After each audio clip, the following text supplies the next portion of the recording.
O programa que você ouve agora é uma produção da Central 3.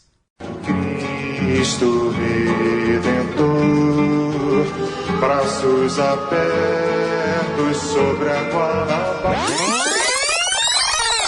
Do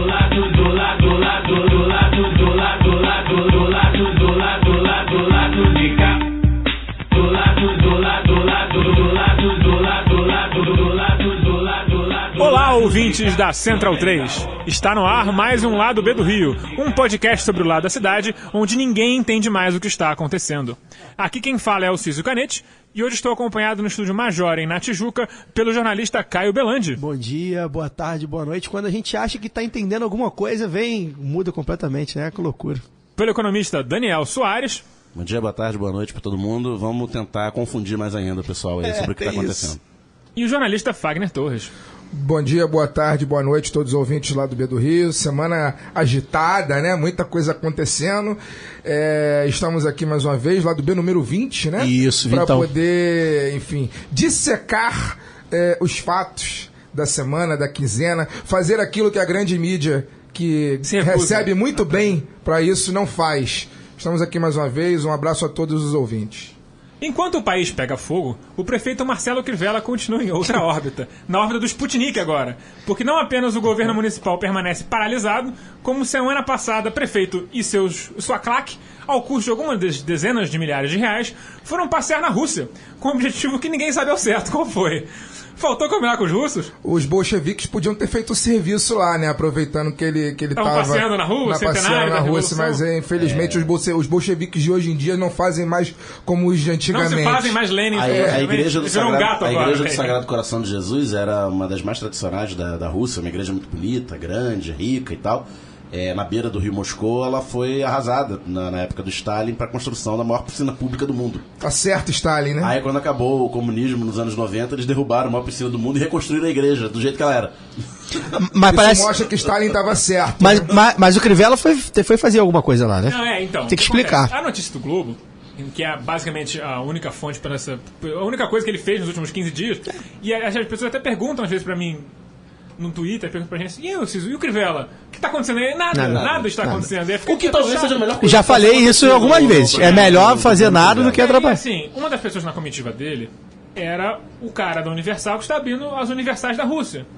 Então, fica aí essa agenda dupla, como disse a vereadora Marielle quando foi perguntada. Não sei se a gente não chegou a falar no último programa, não lembro agora, fazem 15 dias, sobre a saída do Luiz Alfredo Salomão, né? Não sei se a gente chegou a passar sobre isso. Não, porque foi depois. Não passamos foi depois, né? Foi na sexta-feira. Foi na sexta-feira que o programa foi veiculado. Isso, então só para também situar, é importante. Luiz Alfredo Salomão foi um homem da transição, um homem com uma trajetória ligada à esquerda, ao brisolismo, foi deputado federal pelo PDT. Estava presidindo o Pré-Rio. Foi secretário estadual dos dois governos Brizola, se aproximou do Crivella durante a campanha, como outras figuras, coisa que a gente cansou de discutir no ano passado, durante a eleição, e foi nomeado pelo Crivella no final do ano passado para ser o coordenador da transição, que basicamente não houve, né? Breaking news, hein? Breaking news. Passagem de ônibus? Oi? A passagem de ônibus? Não tem nem muito a ver sobre o assunto não, mas é breaking news. O Moro absolveu a Cláudia Cruz. Não é breaking news, foi Cara, eu mandei um áudio pra você 3 horas atrás. Inclusive o programa só vai ao ar na sexta-feira, provavelmente todo mundo já soube. Mas de qualquer forma... O que é? O programa só vai ao ar na sexta. Então, verdade. Mas tudo bem, obrigado pela informação. Só pra voltar a pegar o Luiz Alfredo Salomão, a gente não faz ao vivo ainda, quem sabe um dia. Só pra voltar ao Luiz Alfredo Salomão, ele estava presidindo o Pré-Rio, né, que é o órgão de previdência dos servidores municipais, e saiu e fez, eu nunca vi isso, primeira vez, enfim, há muito tempo não vejo, uma entrevista exclusiva na RJTV de quase 10 minutos com ele. Da RJTV da tarde. Da RJTV da tarde, né? Metendo malho na administração do Falando Crivella. aquilo que a gente fala aqui há um tudo ano, aquilo que a gente fala desde o Crivella ser eleito, né? Que não tem projeto. Ele simplesmente falou que o prefeito é confuso, que não consegue honrar com a palavra, uma hora fala uma coisa, outra desfala. O cara promete céu pras pessoas, porra, como é que ele vai honrar com a palavra? Ele tá acostumado a mentir desde sempre. O governo Crivella tem um sério problema de coordenação, que é um negócio que a gente vai discutir mais tarde aqui no programa. E aí simplesmente o Luiz Alfredo Salomão disse, entre outras palavras, o que nós vemos falando aqui, já quem acompanha o programa já há 20 episódios, que não tem plano de governo, ou seja, é uma prefeitura que está ali só para fazer figuração e provavelmente para angariar mais fiéis, enfim, aí para fazer crescer a igreja. A minha fonte na Secretaria da Fazenda Municipal, que agora eu tô até com fonte, Que lado isso? B, é sinistro. Que isso, cuidado que esse negócio de fonte tá dando problema hoje em dia no aliás, Brasil, você hein? Não pode- foi você pelo pode. telefone. Fala da fonte que eu vou falar depois. Fala Não da foi sua pelo fonte. telefone. Mas o que aconteceu? Essa pessoa trabalha na Secretaria de Fazenda e ela estava comentando que o secretariado, que foi apontado pelo Crivella, não tem nenhuma experiência em arrecadação de impostos e taxas. O pessoal do mercado financeiro, o pessoal da FGV, que nunca arrecadou um imposto na vida. Então eles não sabem o que fazer. E aí, São especialistas em sonegação, talvez. Isso que eu ia falar, nem pagam. eles nem ficam pagam, né? perdidos. Não são nem advogados tributaristas, não. Pessoal de gestão, enfim, pessoal que não tem nenhum trato com a questão da fazenda pública. E aí, quando tem que levar problema ao prefeito, eles ficaram sabendo que não podem levar o problema ao prefeito, porque o prefeito não quer problemas, quer soluções. Só Então, pra falar... fica o registro. Só A gente pra vai falar- ainda falar sobre isso no futuro, com certeza. Só pra falar aqui de fonte, rolou essa semana aí a quebra do sigilo telefônico da Andréa Neves e foi divulgado uma conversa dela com o Reinaldo Azevedo. Só pra esclarecer... É boa a pauta? Pois é. Só pra esclarecer um negócio, que assim, ficaram falando que a PGR vazou, a PGR lançou uma nota explicando que quando o Fachin lançou todos os áudios do Joesley, Isso. ele lançou todos os Todos áudios. os áudios que- E aí todos ficaram desclassificados e um dos 6 mil áudios era esse. Aí o site BuzzFeed... O BuzzFeed só tem descobriu desocupado? ou ouviu- Alguém deve ter Ouviu ouvido 6 mil horas de áudios. áudio. Enfim, o BuzzFeed faz um serviço interessante de mídia alternativa. Mas, de qualquer forma, e aí eu vi o áudio, aí vazou o áudio do Reinaldo Azevedo com as negociatas lá com a Andréa Neves. que todo mundo- Metendo pau na veja. Metendo pau na vez, todo mundo sabia. E aí? Até aí, ok, beleza. E aí uma parte da esquerda, inclusive sites grandes que se dizem de esquerda, como Jornalistas Livres e outros jornalistas que eu prezo bastante, que se dizem de esquerda, que são de esquerda, efetivamente, começaram a defender, na verdade nem defender, né, emitiram notinhas de solidariedade ao jornalismo, porque quebra de sigilo de fonte é inconstitucional, é um absurdo, vivemos um estado de exceção, etc, etc. E o Reinaldo Azevedo acabou saindo de vítima disso. Primeiramente, que eu queria falar, e aí a gente pode dizer tranquilamente, o Reinaldo Azevedo nunca fez jornalismo, né? O que ele faz é panfletário, é incendiário, é vendido, e ele nunca fez jornalismo, né? A verdade é essa. Ele inclusive... É bom lembrar que Planta teve... ódio pra colher fascismo. Teve Exatamente. gente aí que tem criança deficiente em casa, que é jornalista de esquerda, que teve o sigilo quebrado sobre o mesmo argumento de que não é jornalista. Sim, do blog da Cidadania, E Eduardo aí, Guimarães, não é isso? ninguém né, foi pai? muito Eduardo Guimarães. simpático a ele, não. E o Reinaldo Azevedo, pra quem não Foda-se o Reinaldo lembra... Azevedo. Pelo exatamente. contrário, deve ter falado. Isso aí não é nem jornalista. A Catanhede falou com todas as letras, esse cara não é jornalista, não merece respeito. E, inclusive ele respondeu, o Eduardo Guimarães respondeu que a Catanhede ia a ele pra saber de algumas Eu coisas. Ele até era a acho, fonte da- eu da- até acho que o Então, Reinaldo não, desculpa, o Edu. Termina, cara. Só pra concluir aqui, então, assim, se vierem me perguntar se foi certo, juridicamente, moralmente, que fizeram com o Reinaldo Azevedo, eu vou falar que não. Mas a emitir notinha de apoio, solidariedade, isso é ridículo. O Reinaldo Azevedo é um dos caras que plantou esse estado de exceção que ele mesmo agora foi vítima. Isso é muito comum isso na história do mundo, pessoas que Não, o próprio apoiam o golpe. Lacerda Exatamente, o ferrou no Lacerda foi um deles. Sobre isso é o seguinte. Apoia o golpe e depois, vivemos no estado de exceção, estado policial. Ele foi um dos que apoiou. Então não tem minha solidariedade. Sobre isso é o seguinte, o Eduardo Guimarães, Eduardo né? Guimarães. O Eduardo Guimarães, Blog da Cidadania. eu acho o trabalho que ele faz altamente questionável, inclusive, o fato dele ser jornalista ou não ser, pra mim, não diz porra nenhuma. O problema é que é ruim. Eu acho que é ruim o que ele faz, o trabalho é ruim, absurdamente panfletário pro PT. bandeira trocada. E eu acho que, enfim, é um antagonista de cor mas diferente. Se ele é o Reinaldo Azevedo do PT, então ele Porém, tem que ter o mesmo tratamento pros dois, né? Porém, o Reinaldo Azevedo, assim, me irrita muito essa questão principalmente, né, nas pessoas aí ditas de esquerda, os militantes de esquerda, essa questão de querer mostrar solidariedade, sororidade. Mostrar a vitória moral. Mostrar que é muito melhor que a outra muito pessoa. melhor porque, sabe, porra, o Reinaldo Azevedo é um filho da puta, entendeu? O cara que, se o Brasil está hoje no estágio em que está, muito deve a figuras como o ele. senhor Isso aí. Reinaldo Azevedo, que é um fascista, um um rapaz que se utiliza financeiramente de um poder que foi oferecido a ele para poder ajudar a implantar o fascismo nas mentes das pessoas, ao ponto das pessoas perderem a sua capacidade de reflexão e ficarem lobotomizadas. Então, na minha opinião, eu acho que o que fizeram é pouco. Com fascista não tem que ter diálogo, não tem que ter fascismo, não se dialoga, fascismo se combate. Essa galera acha que vai transformar o Brasil, que vai fazer revolução no Brasil, dando flor pra quem não presta, entendeu? Dando biscoitinho pra quem não presta. Eu acho que fascista, racista, tem mais é que tomar pancada mesmo, e que vamos que vamos. E só um pequeno registro antes de terminar o bloco e avisar e dar o endereço do seguro-desemprego lá pro Ministério do Trabalho, pro Reinaldo Azevedo, só pra falar nesse negócio de fascista, fica o alerta antifascista pro pessoal da Praia Vermelha da UFRJ, que tá rolando pichação nazista dentro do campus da UFRJ Praia Vermelha. Isso. Então, alerta antifascista. Espero que... Vamos pro próximo bloco.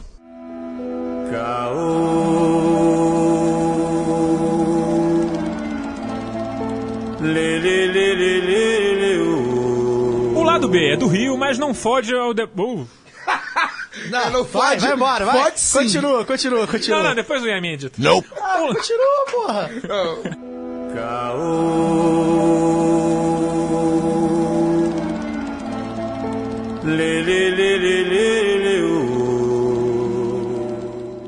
O lado B é do Rio, mas não se furta ao debate nacional. Uma semana após a bomba da delação premiada dos donos da JBS cair sobre Brasília, foram as bombas da polícia que choveram sobre manifestantes na esplanada dos ministérios, evocando cenas da ditadura militar. Enquanto dentro do Congresso, a base de um governo moribundo seguia votando as reformas trabalhistas e outras coisas.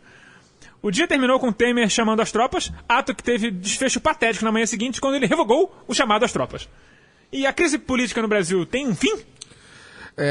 Só para terminar o assunto que começamos no bloco passado, eu espero que, já que na UFRJ está acontecendo pichações nazistas e tal, eu espero que os blocos anarquistas e esquerdistas da universidade tenham coragem, enfim, de agir, se possível, como o exército do Brad Pitt em Bastardos Inglórios, né? Marcar a testa desses vagabundos com a suástica seria de muito bom tom. Sobre a questão da crise no Brasil, eu acho que está muito longe de acabar, né? Eu não sei se vocês concordam comigo, mas eu acho que a caixa de Pandora foi aberta, né? Com impeachment. O gênio foi tirado da lâmpada e agora a gente não sabe como colocar de volta. Não sei de fato o que vai acontecer. A gente já discutiu isso aqui algumas vezes e eu sempre dizia que eu achava que o caminho para poder resolver essa questão seria na base da radicalização popular. E eu acho que essa radicalização popular está próxima. Eu acho que está próxima. Eu acho que, enfim, eu conheço pessoas, exemplos de pessoas, não são muitas, mas exemplos de pessoas que já mudaram de opinião em relação ao que aconteceu, né? Eu já tive, nesses últimos 15 dias aí, entre um programa e outro, eu fiz uma postagem no Facebook, agora eu não lembro exatamente qual foi o conteúdo, mas uma mulher que me segue no Facebook, que eu não vou lembrar o nome dela, mas ela me segue já tem um tempo, ela comentou a postagem, nunca tinha comentado, né, mas dessa vez ela comentou a postagem dizendo que realmente agora concorda comigo, que mudou de opinião e que houve um golpe e que tiraram a Dilma para colocar uma corja, uma horda de salafrários, vagabundos e cretinos. Fica a curiosidade, né? Porque lembra teve lá o Lava Jato, empreiteiras, e todo mundo tinha muito medo da delação do Palocci porque tem muita ligação com o setor bancário, né? E aí veio o setor das proteínas animais, que também é dos setores dos vencedores. Os bancos são os próximos, né? Eu tava conversando sobre isso. E aquela coisa, se você investigar, foi o que a gente perguntou. A gente perguntou pro nosso convidado no último programa. O Pedro Henrique. Pedro, e aí? Se investigar direitinho, acha em todos os lugares, ele falou, acho que sim. E a gente tá vendo aí o resultado. A gente tava conversando até hoje. As relações são as mesmas, o pessoal comprava políticos. Eu acho que, assim, o que tá acontecendo de fato é muito grave, mas eu confesso que estou bastante excitado com tudo isso. Eu fiquei muito excitado com as imagens de Brasília ontem, eu lamentei não ter estado lá, gostaria muito de tacar pedra, né, nos policiais. Bom lembrar que os policiais reagiram com armas de fogo letais. Gostaria muito de estar lá. Aquelas pessoas que estavam lá me representam totalmente, a elas sim eu sou solidárias, porque são pessoas que estão na luta, na rua, que muitas vezes deixam de fazer suas coisas pessoais em prol de uma luta coletiva, de uma questão talvez seja comum. o lugar mais difícil Né? para fazer uma manifestação. Certamente é o lugar mais difícil. A capital não foi mudada para Brasília à toa. É bom a gente falar isso, porque eu acho que a coisa de chegar em Brasília, e foi um movimento que atraiu muita gente, já vi caravana, muitas mais de caravanas. 500 ônibus. Quantas mil pessoas? 20 mil? Não, É isso? a gente A nunca PM sabe do DF exatamente. falou 35 mil. Ou seja, devia ter Organizadores 800. bota- falaram em 150. Que seja 200, 30 mil, né? É muita gente. É muita gente. Em caravana. E a coisa chegar em Brasília, e aí isso me remete. Terça-feira eu tava conversando com um amigo, desses meus amigos que vocês conhecem no meu Facebook, e aí ele falando: não, porque quebrar banco não adianta, porque quebrar isso, aquilo, bem reacinho Tinha e que tal. jogar uma bomba no E aí- Congresso. exatamente. E aí ele falou. Aí jogaram uma bomba no Congresso. Não, eu não. Veja bem. Eu ainda não falei com ele, porque ele é daqueles que não se manifesta politicamente, pelo menos, em rede social. e tal. Tá bom. Pois é, tem essa bom, vantagem. fica quieto. Ele fica quieto, ele sabe. Alô, amigo do Caio, cala a boca. Mas aí comigo conversando, não, porque o Caio assim, e aí ele falou, não, porque se fosse no Congresso, no Brasília, eu concordo, tá certo. Então assim, Ontem foi. Exatamente, ontem foi. Pra chegar em Brasília, e aí a gente vem conversando isso, a gente vem conversando, parece que a cada mês que passa, cada acontecimento que vem, delação disso, delação daquilo, e enfim, as coisas parecem que estão se aproximando mesmo e pega fogo, como pegou ontem no Ministério da Agricultura. E da Fazenda. Não, é só uma coisa. Inclusive teve ministro colocando foto do incêndio do INSS de 2005, né? Sim, pra tentar foi o Osmar fraudar a realidade, né? Foi um incêndio bem grande, inclusive. do O Sérgio Bolsa inteiro foi Família, né? lambido. Isso. E o engraçado é que há alguns meses já tinha um zum de delação da JBS, que estava acontecendo há alguns meses, né? Que parece Sim. desde março, fevereiro. E quando falava-se de JBS, por ter sido uma das campeãs nacionais, né? Que é coisa que a gente falou no programa passado, escolhida pelo BNDES para bombar a empresa, com vários bilhões em crédito subsidiado e com foi aumento de capital. Foi a criação de um monopólio, né? Porque Com aumento de era um capital. mercado extremamente descentralizado que virou o que virou, né? Criar um monopólio no Brasil e uma multinacional brasileira pro exterior. Eles adquiriram com crédito do BNDES diversas empresas nos Estados Unidos e tal. E todo mundo, com esse cenário, todo mundo falava, não, chegou a vez da caixa preta do BNDES, né? Pensando num grande checkmate no PT, no Lula e tal. E aconteceu o contrário, né? A primeira bomba, com prova, com gravação, ao contrário das delações De todas as anteriores, outras, né? caiu na cabeça do Aécio e do Temer. Né? Isso mostra Aécio que dizem está deprimido só metendo a cara no uísque, né?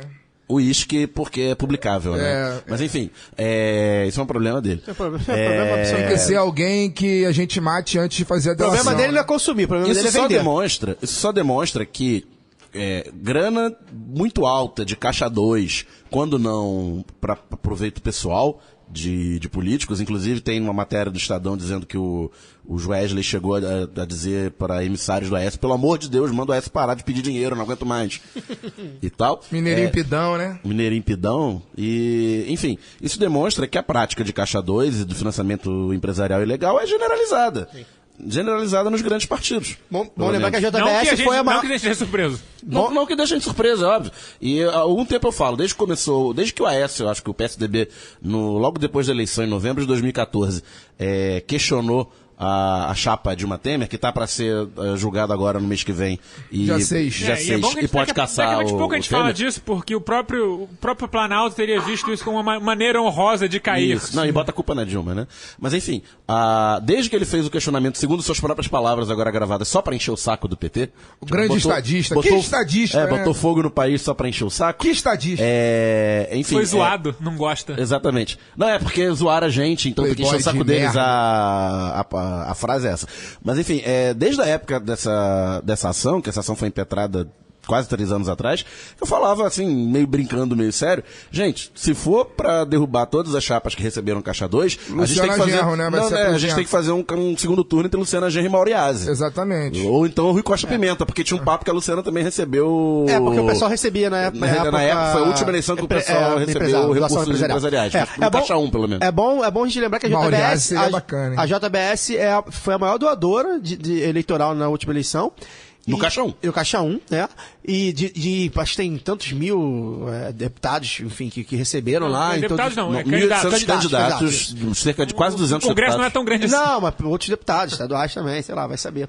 E aí é bom, só pra gente pontuar isso. E hoje eu tava conversando, outras conversas que eu tava tendo, dessa vez uma conversa um pouco mais amistosa, e aí falando que, assim, a próxima caixa preta, que se foi de interesse, porque eu acho que há um interesse aí de alguém que a gente não sabe quem é. Porque para a JBS, não tô fazendo aqui defesa da JBS, eles são milionários, eles vão poder se defender. Mas o que aconteceu é que eu acho que... tiraram a sede da empresa do Brasil, diga-se de passagem. Eu acho que é curioso uma empresa como a esses grandes players do mercado, como a Petrobras mesmo, ou mesmo a Odebrecht, enfim, e agora a JBS, abrirem o bico a troco de quê, né? Então, eu acho que eu prefiro esperar para saber o que vem. Eu tô curioso. Eu A tô versão curioso. oficial é que os irmãos Batista estavam com medo de virar Marcelo Odebrecht. Agora, Então se curioso, anteciparam. Se anteciparam, Agora, outra coisa que é importante lembrar também é que... Eu esqueci o que eu ia falar. Então eu vou falar aqui, Então, fala aí. depois que você complementa, se você lembrar. Já lembrei, fala Eu tô curioso pra saber né, e se isso vai chegar na mídia, né? Porque nós estamos aqui, nós somos um podcast... Começou a chegar. Nós somos um podcast Não é nada independente, né? Nós somos um podcast independente, nós temos nossa postura radical, nós... Radical não, firme. Nós temos a nossa... Nós Contraponto. Nós colocamos que não somos isentos e não somos mesmo, Nós, né? nós pagamos nossas contas. Nós pagamos nossas contas. Agora, O ouro de Moscou não chegou eu ainda. tô curioso para saber Nem da Venezuela. em relação às grandes famílias, né, com os conglomerados de comunicação, porque não entra na minha cabeça, né, que só a família do JBS, a Odebrecht, etc e tal, tenha o rabo preso com questões do Estado brasileiro, com outras Aliás, questões mais escusas, né? E aí eu vou dizer que a família Marinho, será que não tem, né, nenhum rabo preso nessa questão? O áudio do Joesley. Isso aí, a delação do Será Joesley. que a família Bravanel não tem nada com isso? Será que a família Saad também não tem nada com A isso? delação do não, Joesley, o o áudio, áudio do Joesley, é verdade, o áudio gravado do Joesley deixa bem claro que ele diz que como é que a mídia está comigo. Não, ele fala que tava apanhando porque tinha sido denunciado num processo X lá, e aí apanhou uns dias nos jornais. Mas você sabe, né, presidente, eu tenho relação muito boa com a mídia. E consegui aí abafar. Relação muito boa, né? A gente sabe o que significa. Baseado em que E termos, outra né? coisa também, essa questão da Veja com o Reinaldo Azevedo, e a gente já vinha notando, a gente já vinha comentando, não sei se a gente chegou a comentar, acho que era só em off, da mudança de perfil do Reinaldo Azevedo, que ele começou a bater na Lava Jato. Do nada. Exatamente. Do nada ele começou a bater na Lava Jato. Agora, esse áudio, por exemplo, ele, como o Daniel falou brilhantemente no nosso conselho diretor lá no WhatsApp. Conselho Editorial do WhatsApp. Esse áudio, o Reinaldo Azevedo não cometeu nenhum crime, mas mostra exatamente Relação promíscua. a relação ouvi- que ele tinha com a André Neves e com o Eu PSDB. não ouvi, mas me contaram que o Boechat também fez leu um editorial, Ele leu o editorial da em Bandeirantes. nome da Bandeirante, assim, passou o pano pro Temer. claramente pro Temer. Isso. Vale ressaltar Boechat, que apresenta o Jornal da Band, apresentou por um tempo junto com Tiziana Vilas Boas, que é Que é a esposa do esposa do Joesley, e foi padrinho de casamento dos dois. Então, enfim, não quero E que questionar. faz Não discurso- estou falando que o Boechat tem rabo preso. Não, até aí, se for só Mas- isso, né? Se for só isso, não Mas, vou ver uma grana enfim, por fora. Eu, de fato, acho muito estranho que o Boechat, que é uma figura proeminente em botar pau em todos os corruptos. Ele os fala salafrários, o que tem que ser dito. Tem que, o cara que a classe Já média... falamos dele aqui, o cara que a inclusive. classe Pau. média adora ouvir, né? Porque isso tem que quebrar, tem que bater, né, nesses corruptos, não sei o que, bababá. Mas Na quando hora bate, é Mas aí, vandalismo. agora quando o Temer é pego com a boca na botija, ele lê um editorial defendendo o governo Temer. É no mínimo curioso, né? É no mínimo bom. curioso. Isso aí já puxando pra nossa sardinha, e aí, que a mídia, enfim, que a imprensa, que a gente faz aqui, tenta fazer esse contraponto, é legal notar duas coisas. Uma delas é que a Andréa Neves, a relação da Andréa Neves com a imprensa, principalmente Estado de Minas, se eu não me engano. Relação não, né?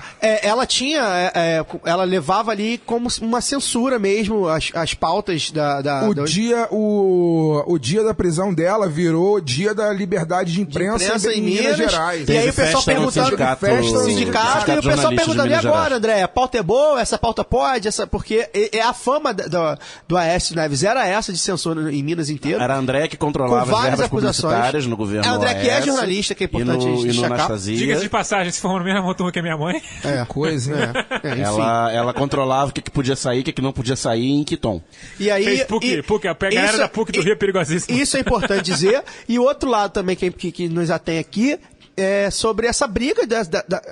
Claramente a Globo comprou um barulho contra o Temer. Me parece muito claro que a Globo comprou esse barulho.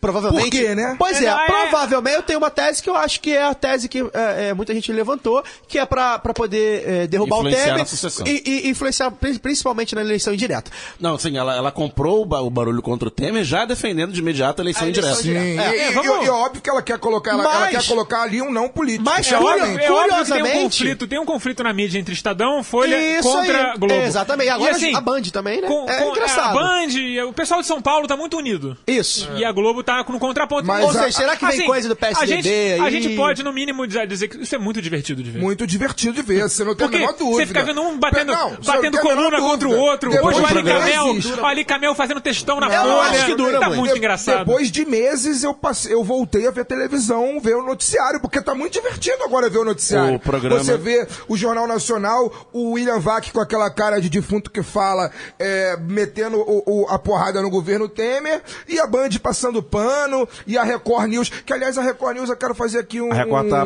batendo nos irmãos Batista. A Record News tem feito uma das coberturas, das poucas coberturas minimamente dignas desse processo. O Heródoto Barbeiro, no caso, que é a pessoa que eu costumo assistir, tá de parabéns. Mas tá sendo divertido ver como eu não via há muito tempo o Jornal Nacional, porque dá ânsia de vômito, né? Dá engulho, mas ultimamente eu vi. Tá bacana. O programa é em áudio, mas eu vou lançar um meme aqui, daquele meme do cara comendo pipoca com óculos 3D. Esperando pra ver o que vai. Porque esse é um movimento que ainda não dá pra decifrar.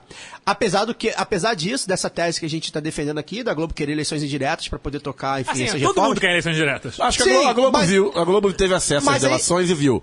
Vai dar merda, esse cara vai cair. Então vamos antecipar pra ter cacife de influenciar. A gente compartilhou na nossa página no Facebook uma entrevista muito boa do professor Marcos Nobre, um filósofo de filosofia da Unicamp. E entre tantas coisas que ele desenha muito bem a conjuntura atual, ele fala de uma dessas coisas é que os aliados do Temer, ou pretensamente, né, a parte da elite, enfim, eles ainda não sabem muito bem como fazer. Então eles estão dando tempo pro Temer se defender, enquanto o Temer vai se defender, pra construir o plano B. Pra construir o plano B, que chegamos ao ponto na Globo que no sábado eu tava com minha companheira e um casal de amigos tomando uma cerveja e tal, na madrugada, 1h30 da manhã, plantão da Globo contra, né, falando que a OAB aprovou, a OAB Nacional aprovou que entraria com pedido de impeachment hoje, na sexta, né? 13º. E aí tá muito divertido, tá muito curioso. A crise política brasileira tá fazendo com que House of Cards seja fichinha, né? Aliás, esse texto que a gente citou agora aí, ele fala uma coisa muito interessante, né? Porque ele fala que o PMDB é meio que ele, por ter sido tanto tempo facilitador, não sabe o que fazer com o cetro na mão. Eu queria falar é como sobre se fosse o menino que chega lá,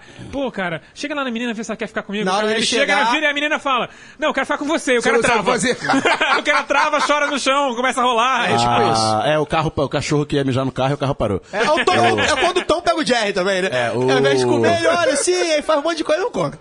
O Marcos Nobre, ele alguns anos atrás, ele tinha publicado um texto com a categoria do PMDBismo, que ele chama de PMDBismo, que é além do PMDB. O PMDB e todos esses partidos aí, PP, PSD, PTB, esses partidos que são amorfos ideologicamente, né? Apoiaram o governo Fernando Henrique, apoiaram o governo Lula, eram os campeões da inclusão social, o Brasil, ajudamos a mudar o Brasil, os programas eram assim. Sim. E aí depois virou antipetista. Agora temos que mudar. Fora o vermelho.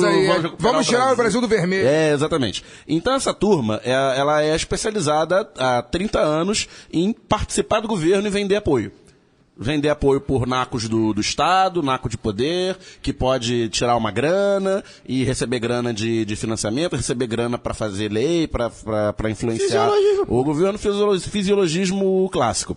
E o Nobre, ele fala que a política brasileira pós-Plano Real, ela se estabilizou num sistema em que você tinha 2 partidos polo, com muitas semelhanças e algumas diferenças, né? O PT mais para centro-esquerda, o PSDB para centro-direita, e esses partidos polo, embora participassem desses esquemões que a gente está vendo serem desnudados aí, indo à luz, eles, apesar disso, e de ceder grande naco de poder do governo para o PMDBismo, eles tinham algum tipo de projeto.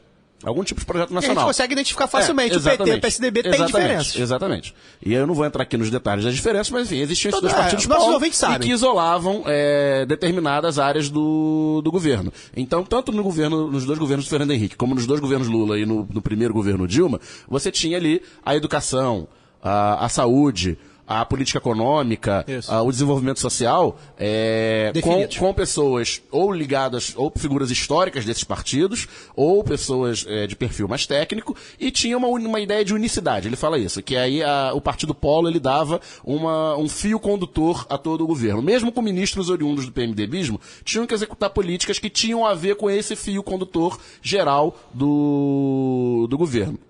E que, a partir da eleição de Eduardo Cunha, na Câmara em 2015, que você une o baixo clero, une todo o PMDBismo em torno de um cara e os caras começam a pautar o Congresso e a ameaçar a Dilma, ele sente, tipo, chegou a nossa hora. Chegou a nossa vez, nós podemos derrubar esses caras aí e ficar com tudo sozinho. E com todo esse caldo cultural aí do impeachment, Lava Jato e tal, os caras conseguem ter tudo na mão, a tempestade perfeita, né? Crise econômica, e plá, derrubam a Dilma, abrem a caixa de Pandora, como o Fagner falou no início do programa, há um ano atrás, em maio de 2016, e chegam finalmente ao poder sozinhos, né? Capitaneando o poder. E agora não tem a menor noção do que fazer. E o Nobre fala, né, na entrevista que foi compartilhada na fanpage do Lado B hoje, não sabe o que fazer e nunca vai saber, porque não é aquilo que eles sabem fazer. Eles não foram feitos para isso. Eles não foram feitos para isso, eles foram feitos para vender apoio. Não, então eles lotearam politicamente o ministério, e aí você pensa, mas o PT e o PSDB faziam isso também. Faziam, mas o PMDB, o Temer, a quadrilha do Temer aí, eles loteiam o ministério sem nenhuma coesão programática, de nada. Então cada ministério faz o que quer, é completamente perdido, aí também não tem muito dinheiro, então fica cada um tocando, empurrando com a barriga, tentando fazer o seu fisiologismo para sua base local. Coisa muito parecida que a gente está vendo na Prefeitura do Rio. Eu acho que é engraçado, uma coisa que é engraçado notar, que o PSDB foi nessa onda do PMDB, e isso, talvez o que o PMDB hoje... O PSDB hoje é menor que o Bolsonaro, gente. O PSDB hoje... O Dória perde pro Bolsonaro. É menor que o Bolsonaro. Então, assim, mais o que eu quero dizer, na verdade, é que assim, o PSDB foi quem foi pro governo, de alguma forma, né? Ele acabou indo pro governo de alguma forma. E talvez a linha governista hoje seja a do PSDB. Ou seja, você consegue perceber alguma coisa. O governo do PMDB parecido com o PSDB. O governo do PMDBismo, como ele não tem projeto nenhum, ele importou um projeto econômico porque do o PSDB dos mercados. O PSDB fez questão de embarcar, o PSDB foi um dos responsáveis pelo impeachment. Eu quero fazer só um parênteses aqui para complementar toda a fala do Daniel, que está perfeita. Antes que qualquer pessoa que ouça o nosso programa ou que curta a nossa página e que quando vê a gente fala sobre essas questões, Dilma, Temer, golpe, etc e tal, antes que essas pessoas venham falar, mas quem colocou o Temer lá foi a Dilma, porque ele era o vice dela. Ninguém que votou na Dilma, os 54 milhões de votos que a Dilma teve, nenhum deles foi pensando em eleger o Temer para a presidência da República. Talvez dois, né? O dele próprio, e o da Marcela. E o da Marcela Temer. Fora isso, ninguém votou na Dilma pensando, vou votar na Dilma porque o Temer é foda. Pelo contrário, a gente... dá segurança. Exatamente. A gente sempre soube que ele era um filho da puta. Eu, por exemplo, usava adesivo da Dilma com o nome do Michel Temer recortado, porque eu sabia que ele não valia nada, que o partido dele é uma merda. Então, e sabia que isso é um dos pontos. Sabia que, enfim, o Brasil é uma miscelânea tão grande que o PT não conseguiria se eleger se ele não fosse ele era uma das vice. maiores ratazanas dentre os ratos. Exatamente. E aí, o que eu quero dizer é o seguinte, ninguém elegeu a Dilma para poder colocar o Temer presidente. A gente elegeu a Dilma, as pessoas que votaram na Dilma elegeram a Dilma por causa de um projeto que o Michel Temer destruiu a partir do momento que roubou a cadeira de presidente. Está aplicando agora o modelo, o projeto político do Aécio, que foi derrotado. A foto da posse é muito emblemática. Tem o Aécio de papagaio de pirata. O vice da Dilma tá posando com o candidato deputado. Esse argumento é idiota. Quem usa esse argumento, esse argumento é ridículo. Eu sou tricolor, eu tenho que torcer pro PR porque ele veste a camisa do Fluminense, mas eu sei que ele é uma merda. Assim funciona. Não acho que ele é merda, não. Mas assim é só pra fazer dois parênteses que é importante. Esse argumento é imbecil demais. Porque, primeiro, a gente vota. Mas é muito comum, né? A gente vota no vice. Na verdade, a gente vota pra presidente. A gente, mesmo que votasse eventualmente pro vice, pacote completo. Se tivesse a confirmação lá, esse vice, a gente confirmaria, a gente vota pra ele ser vice, não pra ele conspirar e tirar do poder. Exatamente. Né? Então, assim, isso aí é o primeiro argumento, contra-argumento. A gente não vota, não tem como dissociar, né? Então, é importante. Eu acho que quem usa esse argumento, sinceramente, não entende absolutamente nada da política partidária do Brasil. O vice deveria existir para dar segurança ao projeto do eleito, mas, na verdade, no caso do governo Dilma, o vice estava ali numa figura que era para poder fazer justamente isso, mas, na verdade, usurpou. Mas, na verdade, conspirou contra o projeto político que foi eleito. Quando você casa com a sua esposa ou com o seu marido e ele te trai, o idiota não é você que casou com ele, né? Exatamente. Simplesmente ele é o traidor. Então, assim, a gente. E, inclusive, o Michel Temer que falou aí, nossa, se sentiu traído. É engraçado, né? Porque a Dilma, mal ou bem, ela poderia falar, poxa, fui traída.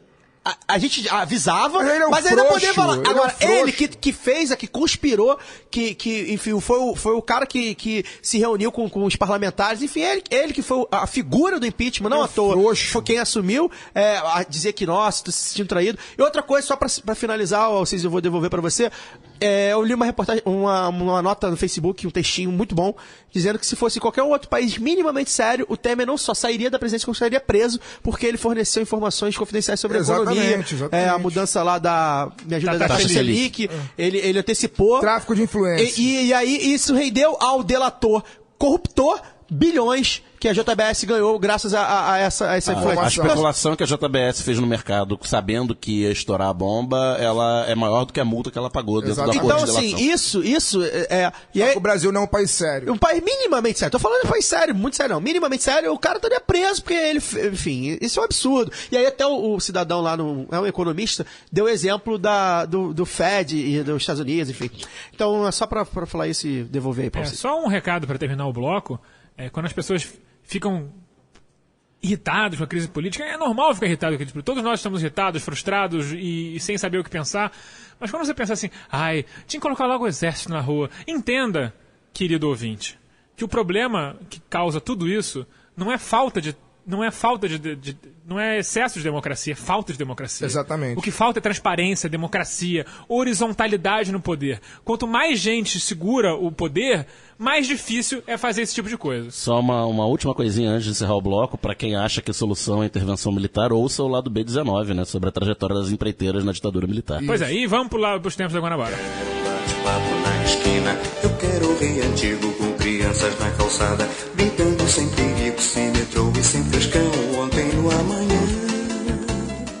A intensa repressão da marcha de quarta-feira evocou as cenas de manifestantes tomando o gramado e as rampas do Congresso Nacional em junho de 2013. Há quem considere que o golpe de 2016 foi gestado a partir das tais jornadas de junho. É possível fazer essa ligação? Já que vocês me questionaram isso lá no conselho editorial do lado B do Rio, né? Nosso grupo do WhatsApp. Reunião de pauta. Já que vocês me questionaram isso, vocês sabem a minha opinião mais ou menos sobre... Eu acho que sim, tá? Eu acho que sim. Eu acho que eu não digo que 2013 foi feito para dar o golpe. Não foi. Mas a partir do momento que eu acho que a mídia, e aí a mídia, quando eu falo da mídia, eu falo da direita como um todo, porque a mídia brasileira, ela é de direita, né? Ela é mais do que de direita, ela é de extrema direita, né? A mídia brasileira, a partir do momento que ela se apropriou da narrativa que estava sendo colocada ali aquelas milhões de pessoas que foram para as ruas cobrar mais direitos e inicialmente cobrar 20 centavos a menos no valor da passagem. O que fez explodir foi a própria violência policial, que acabou saindo do Exatamente. E depois esteve na rua por mais direitos, né? Que eu acho que realmente o Brasil precisava naquela época e agora mais ainda. Acho que a partir daquele momento, sim. A partir daquele momento, o 2013 serviu como o ovo da serpente ali e dali em diante o cenário político foi muito bagunçado, até porque a Dilma, que era presidenta na época, tinha um governo muito fraco do ponto de vista político, não soube lidar com aquelas demandas todas. E aí eu acho que sim, resultou no golpe. Poderia ter assumido o protagonismo exatamente, e mas não soube, diante do PMDB. Não soube. E aí eu acho que sim, resultou no golpe. Agora, a leitura cretina que algumas pessoas do PT têm feito, e algumas pessoas, inclusive do meu círculo de amizade, têm feito, de que 2013 foi uma manifestação gerada, incentivada pela esquerda brasileira, a esquerda do PT, no caso dos partidos, o mais simbólico, seja o PSOL, que foi uma manifestação criada para dar o golpe no governo do PT, a gente sabe que isso é uma leitura, no mínimo, né, burra. Ela pode ser burra... Ingênua. Ela pode ser burra, ela pode ser ingênua... a esquerda vai dar um golpe ela pode ser burra, pode ser ingênua, ou pode ser cretina, ou pode ser as três coisas ao mesmo tempo. Porque se o pessoal não tem poder para poder ganhar uma eleição municipal no Rio de Janeiro, vai ter poder para dar um golpe nacional. Então, essa leitura, inclusive de pessoas petistas, né, que tem criado polêmica comigo ontem no Facebook por causa disso. Eu acho que sugiro que estude um pouco mais a história do Brasil. Eu acho que 2013 está muito recente pra gente pra gente ter qualquer conclusão. Eu tô falando aqui uma opinião, né, que eu acho que, enfim, era um movimento espontâneo de pessoas que estavam em busca de mais direito, e no Brasil eu acho que é muito salutar que as pessoas queiram cada vez mais direito, porque a gente não tem muitos direitos. Então os direitos não são plenamente efetivos, então eu acho salutar que isso aconteça. Então eu tô colocando aqui a minha posição. Agora, tá muito recente. O Mal que dizia, né, quando foi perguntado sobre o que ele achava da Revolução Francesa, 150 anos depois ele falou, tá muito recente, né? Então imagina 2013, né, que tem 4 anos que aconteceu, ninguém tem muita leitura certa do que ocorreu agora. Com certeza não foi essa leitura petista que alguns petistas têm feito. Eu acho que 2013 é recente, eu acho que 2013 teve uma participação em tudo que está acontecendo. Agora, qual a participação? A partir do momento que foi difícil a gente quer dizer porcentagem. Não, uma porcentagem tamanho só não, o tamanho e da onde, por quê, da onde surgiu. Porque assim, por exemplo, as manifestações de 2013 foram cruciais para, por exemplo, a queda do Cabral. Né? Aqui o Cabral ali navegava em popularidade. Tanto que conseguiu fazer o pezão eleito depois, mas a figura dele ali caiu em desgraça. A carreira política dele acabou ali. Então, assim, aquilo ali, porque as manifestações do Rio foram muito fortes.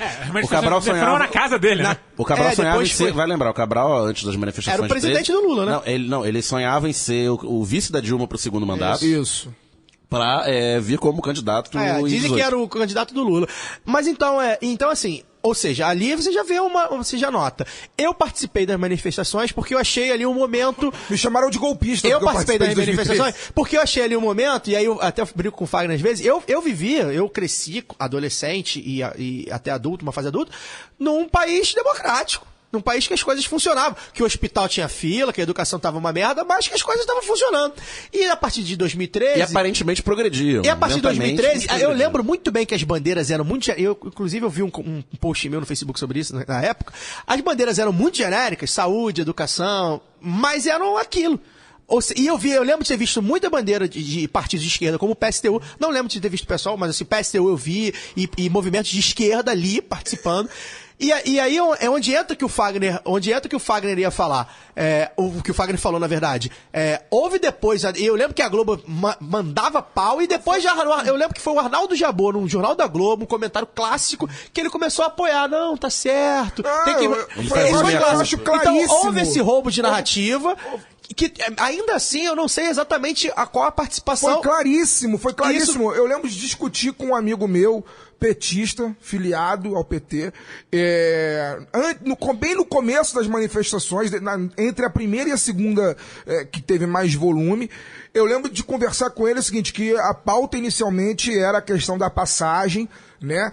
E ele falou pra mim assim, Fagner, eu tenho certeza que a mídia vai se apropriar disso e vai nacionalizar a questão. Exatamente. E aí eu acho que o que aconteceu foi isso. Assim, ele fez a leitura correta. A Dilma, que já não vinha navegando em grandes aprovações, desagou. Sim, e aí eu acho que o que aconteceu foi isso, assim. Querer dizer que foi a extrema esquerda que deu um golpe, uma burrice sem tamanho. Acho que a direita se apropriou, como ela faz muito bem. A direita ela faz isso sempre, sobre todos os discursos. Ela só não se apropriou ainda do lado B. Eu concordo que em parte com o que vocês disseram, né, da apropriação da direita e da mídia, né, da narrativa.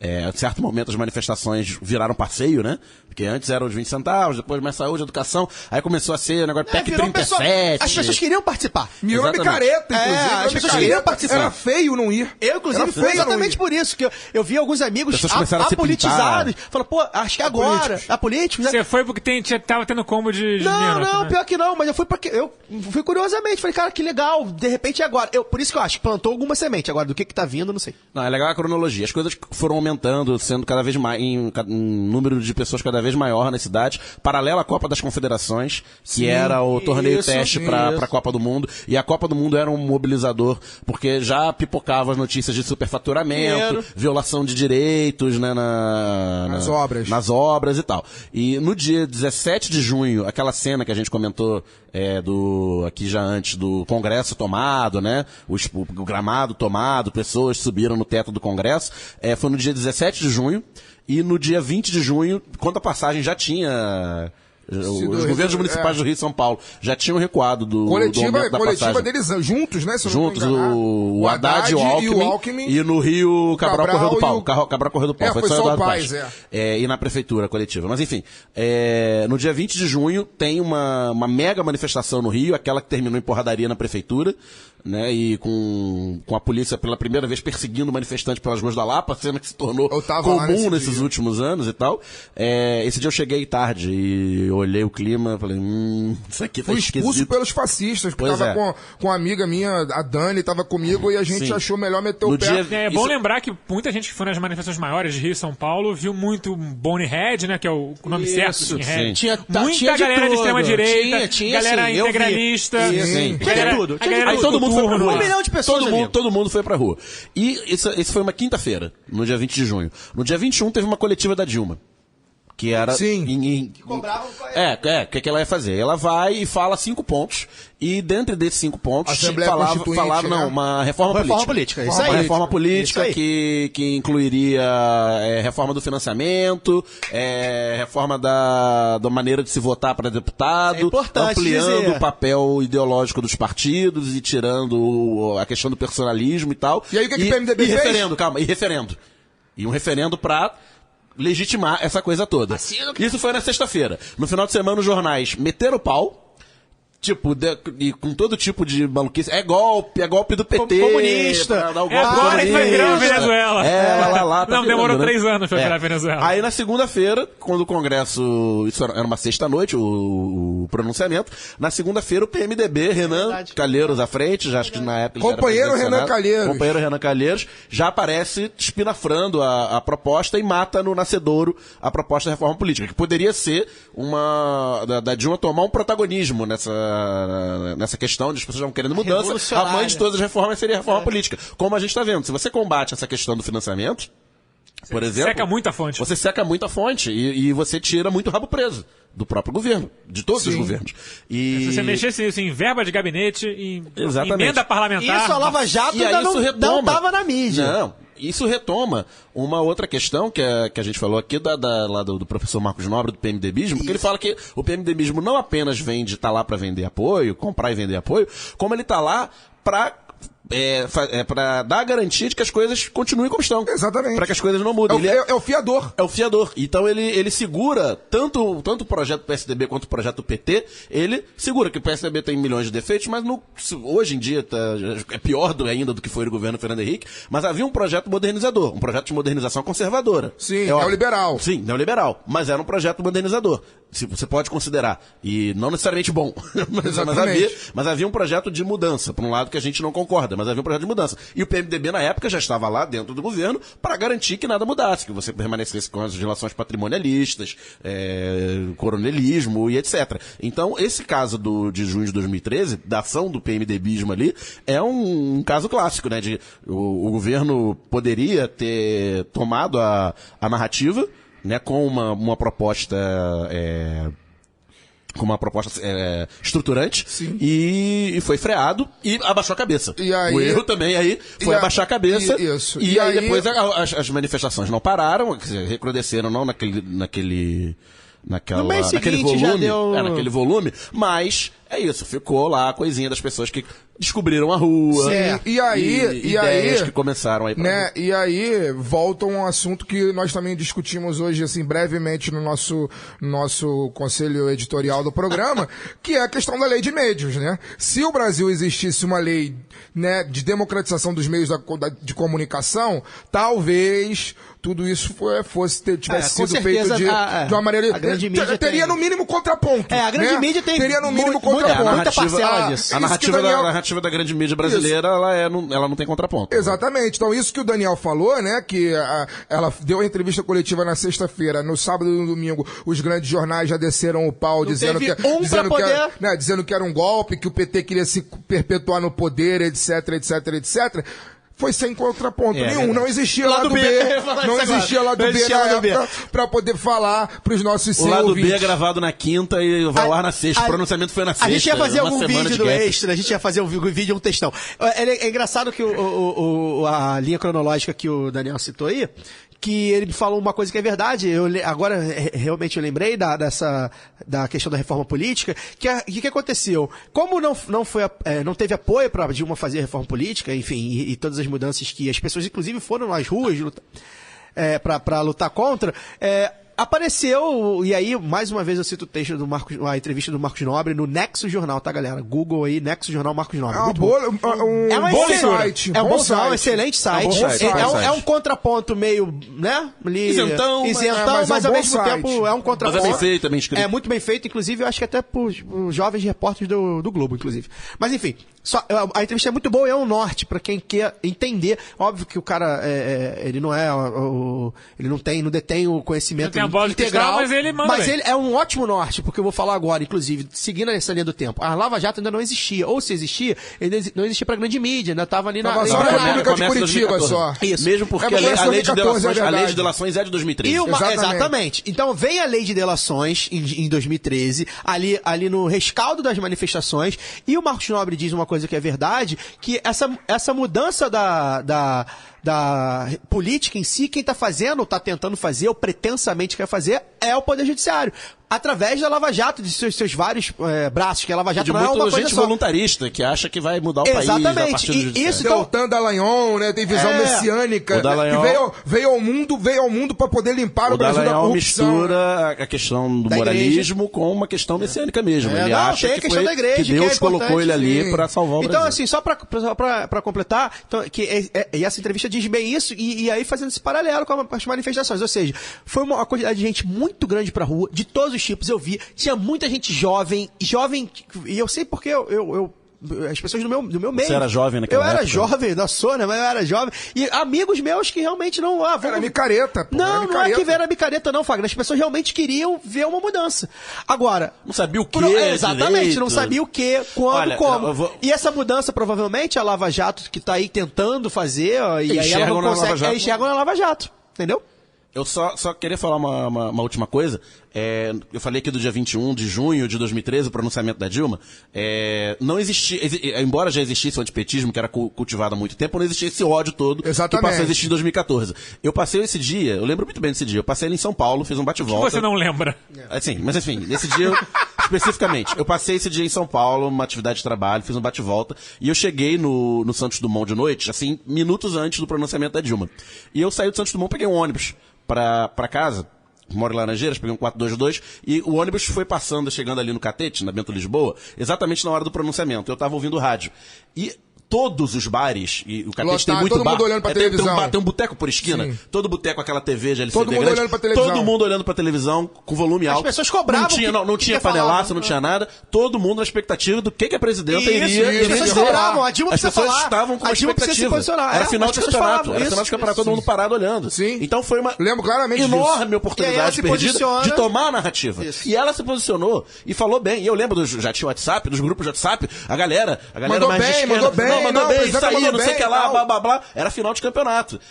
E ali, era uma final de campeonato que, se a gente não ganhou o jogo, foi uma vitória magra ou um empate 1-1 Não. com gol fora de casa. Gente, Pro jogo, a outro prova- jogo. a prova- E a gente tomou a goleada A depois. prova que ela mandou bem foi o posicionamento dos grandes jornais no dia seguinte. Bateu. Né? Se ela não tivesse ido muito bem, os jornais não seriam contra. Essa é a Não, verdade. e só pra concluir esse pensamento todo, só tinha uma coisa pra falar sobre isso. Ela mandou bem, só que tem um parêntese. Se ela tivesse... Você não pode tentar mandar bem com pauta aberta, sabendo com quem você joga. Exatamente. Você falou de reforma política, devia ter todos os pontos já amarrados. Exatamente. Mas perdeu a chance e a gente vai pro próximo bloco aí do Terror no Baile. O teor do baile. O teor do baile. A família imperial brasileira tentou o bicampeonato publicando meme hoje, mas não passarão. O terror do baile nessa semana vai para o ministro da Fazenda, Henrique Meirelles, que mandou avisar que mesmo que o presidente da República saia, ele fica. Porque também é um das pessoas que sofre da síndrome do brasileiro que se acha predestinado. Não, eu acho que... Eu acho E que aí, nesse você acha caso, que ele não. tem razão? Você acha que ele tá me mandando bem? Não, eu acho que nesse caso não é a síndrome do brasileiro que se acha predestinado, não. Eu acho que ele falou isso porque ele tem informação de que ele vai ficar. Isso aí. Mas aí, Ele Fer, tem algumas informações. A Arminio Ele Braga foi- já começou a puxar o tapete dele. Ele foi presidente do Banco Central do Lula e ele foi CEO da JBS. Ou seja, ele é um cara que tem... Presidente do Conselho Deliberativo, né? Alguma da coisa Ah, assim. ele foi CEO. CEO, é. Então, assim, ele sabe que ele é um cara que ficou anos no governo Lula, é um cara que foi escolhido pelo governo Temer desgoverno Temer, pra tocar as mudanças. A política econômica foi terceirada para ele, né? Exatamente. E representando interesses e mesmo assim dos ele, bancos. E mesmo assim ele tem enfrentado diversos problemas que ele quer implantar. Mas, enfim, ele é um cara que, de repente, é um nome dizem que é o nome das eleições diretas, né? Das indiretas. Ele não É pode um 2, eleger. mas Mas eu ele acho não que poderia... dois, porque tem que ser o nome dele esfriou descompatibilizado, na última é semana. isso, Tem que assim. estar 6 meses Tem que descompatibilizado pra poder descompatibilizar com a ser, função. pra Ah, poder na ser verdade, é que elegível nas indiretas. não- Quer dizer, é aquela coisa. Em tese, é o né? seguinte, Tá as indiretas... escrito hoje. O argumento das indiretas é o legalismo. Então, se tem que ser legalismo ao pé da letra, você tem que obedecer a regra toda. Mas o jogo não é bem mas o assim. jogo já não tem mais regra, né, gente? Virou parceiro. O jogo não tem mais regra desde que a Dilma caiu, pô. Isso aí. Então, O jogo ali era uma merda, mas tinha alguma regra. Agora não tem regra. Diria Galvão Exatamente. Bueno que virou passeio. Virou passeio. Agora vale tudo. Tudo depois do golpe, e eu tenho falado isso desde que o golpe entrou, tudo depois do golpe virou não que o Brasil fosse a maravilha que não era. Talvez fosse até a mesma merda. Mas as coisas ganharam tons de ilegalidade, de imoralidade. Meus amigos, o golpe não tem fim. Um golpe leva a outro. A outro, é. Sempre. O golpe não tem fim. Muito provavelmente, o que poderia ser o fim do golpe, na verdade, a gente está gravando esse programa Pode ser o começo de um outro. A gente tá gravando esse programa na quinta-feira. O fim do golpe poderia ter sido o começo de outro Isso. ontem, na quarta-feira, quando o Temer colocou o exército fez o decreto colocando o exército Ou na a rua. queda do Temer poderia convocar... Se o exército toma gosto pelo negócio, é legal, né? Vamos ficar aqui, vamos garantir a ordem aqui, vamos garantir a paz. Se a gente fizer essa porra no Brasil todo, quem é que vai? O Temer vai fazer o quê? Não vai fazer o quê? Quem disse que a boca é tua? Quem disse que a boca é tua? É exatamente A isso. queda do Temer Quem pode... disse que a boca Inclusive, é a tua? queda do Temer, se vier a se concretizar, ela pode abrir um espaço para uma intervenção Sim. militar. Mas né? só voltando ao assunto aqui, Deus me livre, Guamá. vocês acham que o Meirelles está se achando muito especial? Muito insubstituível? Eu acho que ele tá se achando insubstituível. E eu acho talvez que isso tenha sido até recado do tipo: lembrem de mim, tô aqui, qualquer coisa.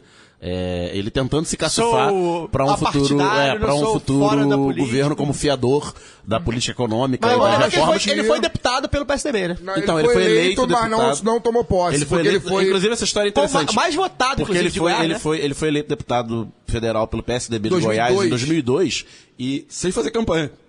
Ele estava nos Estados Unidos, que ele era presidente do Bank Boston. E... Como é que ele se elegeu? Então, Goiás, Dinheiro. Marconi Perillo. dinheiro... Não, parece que o expediente, muito criativo, por sinal, era fazer dobradinha com vários candidatos a deputado estadual populares, pagar uma grana boa e exigir exclusividade. Então, cada candidato a deputado estadual desse, cada um com seu esquema de cabo Só eleitoral, tinha deputado local, aquele federal. esquema que a gente conhece, fazia campanha também pro Riquinho Meirelles. E aí, nessa, ele foi eleito como um dos mais votados totalmente de Goiás. fora do sistema político. Nossa. Sim, e aí foi... Chama Totalmente fora. partidário. Foi uma político aposta- não, político ele é. Partidário Não, ele é, nem ele é partidário, filiado, pô. pô. Sim, Foi um não, deboche, o que foi um eu tô querendo deboche. dizer é o seguinte, político ele é. Ele é mais Não, político não, que mas foi partidário, o Lula- embora seja filiado. É, O foi um Lula deboche. enfrentando desconfiança de mercado, aquele papo todo lá na transição de 2002 para 2003. O Lulinha Paz e Amor. Lulinha Paz e Amor, ele terceiriza a política monetária do governo para o Henrique Meirelles, que fica aos 8 anos no Banco Central, fazendo meio de campo entre o governo e os bancos, o mercado financeiro. E na transição para Dilma, reza a lenda que o Lula tentou fazer dele o ministro da Fazenda. Isso. Da Dilma, a Dilma que tinha Vetou. uma... que vetou. Vetou tudo, né? Não, a Dilma tinha uma... Queria botar o Tombini e tinha um manto.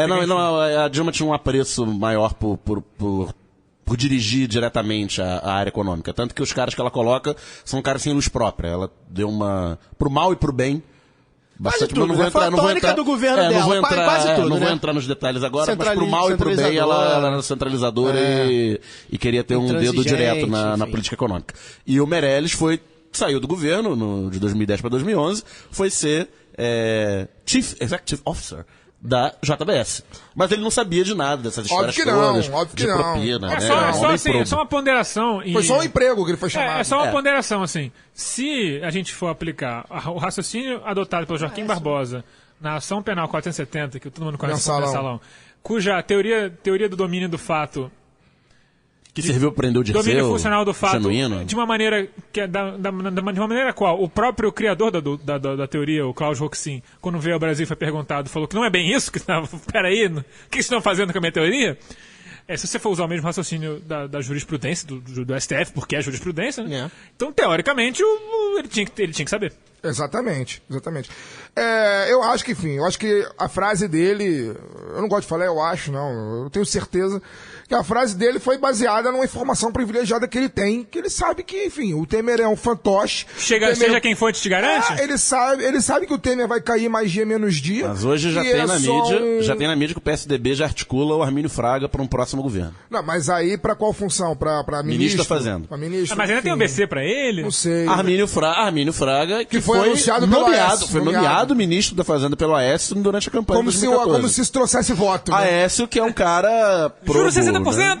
Vamos para Tipo esperar assim, pra botar esse cara. caraca, porra, agora eu vou votar no Aécio, Armínio Fraga vai ser ministro, cara. Tem gente... Não, acho que eu ia falar. Tem gente que vocês comemora, vivem mas na esses bolha, caras já porra. iam votar no Aécio de qualquer jeito. É verdade. Então, o terror do baile fica o Henrique Meirelles, mas a gente chegou a levantar, e só pra pincelar, do Real Madrid ser o terror do baile, né, que pagou uma Porque fábula. o otário do mês, né? Pagou uma fábula para um jogador. Assim, aquela- A nem gente não jogou sabe ainda. ser otário ainda, enfim, vamos saber no futuro. A verdade é que o Real Madrid, só pra gente pincelar isso, o Real Madrid ficou com medinho de perder o novo Convenhamos Neymar. uma coisa. Porque não conseguiu Neymar, não conseguiu Gabriel Jesus. Pô, me dá essa merda aqui, 100 milhões pra gente convenhamos uma troco, coisa. me dá aqui. Se o vou me garantir. Vinícius Júnior daqui a 5 anos não for o melhor jogador do mundo, o Real Madrid pagou de otário. Um micaço. Ele sim. tem que ser nada menos do que o número 1 Não, do assim, mundo. Dinheiro pra eles é... Se ele não...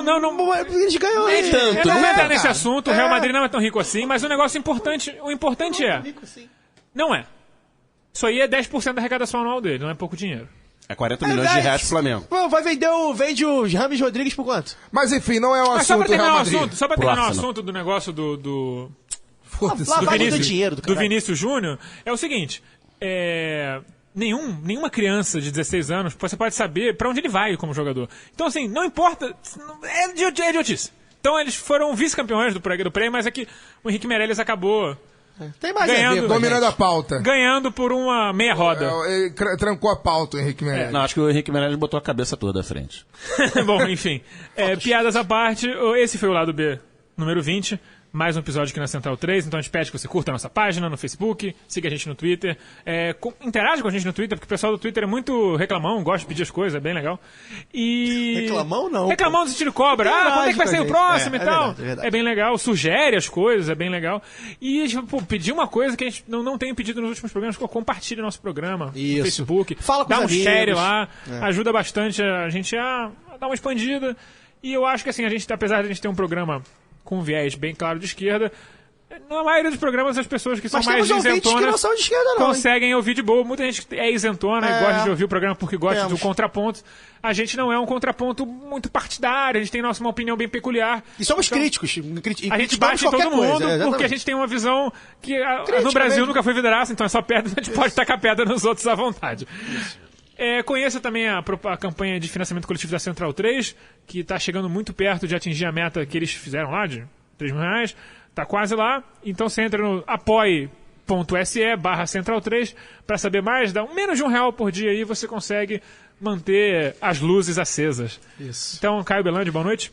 Boa noite, boa tarde, bom dia, né? Eu vou falar aqui, o pessoal que interage com a gente bastante, os reclamões, como disse o Cid, o pessoal interage com a gente bastante no Twitter e no Facebook. Vou daqui mandar um alô pro R Palestrino, provavelmente torcedor do Palmeiras, né? E pro Frangão NBA, não sei se é NBA ou NBA, acho que é NBA. Mas de qualquer forma, são dois ouvintes nossos aí que interagiram com a gente no Twitter. O Rafael Fernandes e o Igor Silva mandaram um recado pra gente aí no Facebook, elogiando, né? Se tiverem crítica, gente, pode fazer, a gente também fala, não tem problema, a gente responde crítica. Teve um que hoje disse que vai descurtir a página porque a gente meteu o pau na família imperial. Mas eu acho que foi deboche, sei lá. E aí, então, assim, a gente responde também, mas por um acaso esses elogiaram a gente e queria também fazer uma indicação. Meu parceiro, foi repórter comigo lá no jornal, Caio Sartori, meu xará, ele escreveu um artigo muito bom sobre o Flamengo e a torcida do Flamengo organizada, né, das diretas já, né, em 84, 85. Lá diretas. Exatamente, a Flá Diretas, e ele escreveu pro Ponteiro Esquerdo, um site de futebol com grandes reportagens. Spin-off do impedimento. O ex-impedimento. Ex-impedimento, muito bom. E ele vai estar aí no Conexão Sudaca, que vai ao ar sexta-feira agora com a gente, ao vivo aí com o Matias Pinto e com a galera toda lá no Conexão. Vai falar um pouquinho. Ele é daqui do Rio? Ele é aqui do Rio. A gente podia Trabalhou trazer comigo. ele aqui um dia. Posso tentar. Ele é um moleque, genial, escreve muito bem e muito participativo, politizado, enfim. Então, mandar um abraço pra ele aí, também indicação aí. Boa noite, Daniel. Boa noite a todos e a todas. Até a próxima. Boa noite, Fagner. Boa noite, bom dia, boa tarde a todos os amigos. Eu quero encerrar o lado B número 20 fazendo uma revelação, né? Novidade. A partir do próximo programa, 21, né? O lado B do Rio será semanal. Quinta-feira que vem estaremos de volta. Ou seja, sexta-feira que vem estaremos de volta. Espero com mais bombas, né? Espero que as bombas se sucedam para que a gente tenha bastante assunto. Programa agora semanal, a partir do 21. Mandar um abraço para todo mundo que curte nossa fanpage. Divulgue a fanpage, divulgue o nosso Twitter, né? A gente tá aqui para fazer uma parada bem bacana no sentido de ser mesmo um contraponto, né, à grande mídia. Por mais que a gente seja pequenininho, que a gente tenha meia dúzia de ouvintes, a ideia é crescer cada vez mais, dando uma visão diferente dos fatos, né, dessa questão que diferente do que a TV e os meios de comunicação, o rádio também, a internet, a grande maioria dos portais reproduzem. A ideia é essa. Um abraço a todos, continuem com a gente e até a próxima. Torcemos por muitas bombas, mas espero que só depois de 1 da tarde para nossa pauta não cair. Valeu, galera, até semana que vem.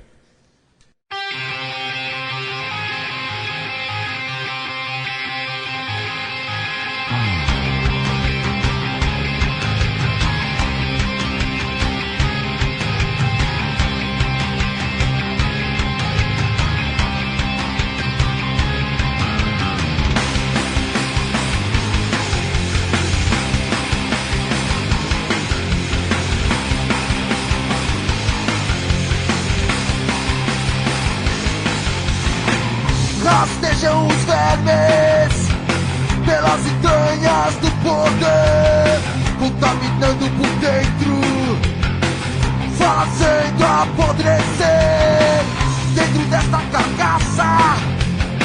E vivem como como a nobreza, se alimentando da fome, da pobreza e da incerteza. Eles falam como homens, eles agem como homens, até parecem homens, podem te enganar. Mas se você prestar atenção, se prestar atenção, verá que são bebês, bebês, bebês,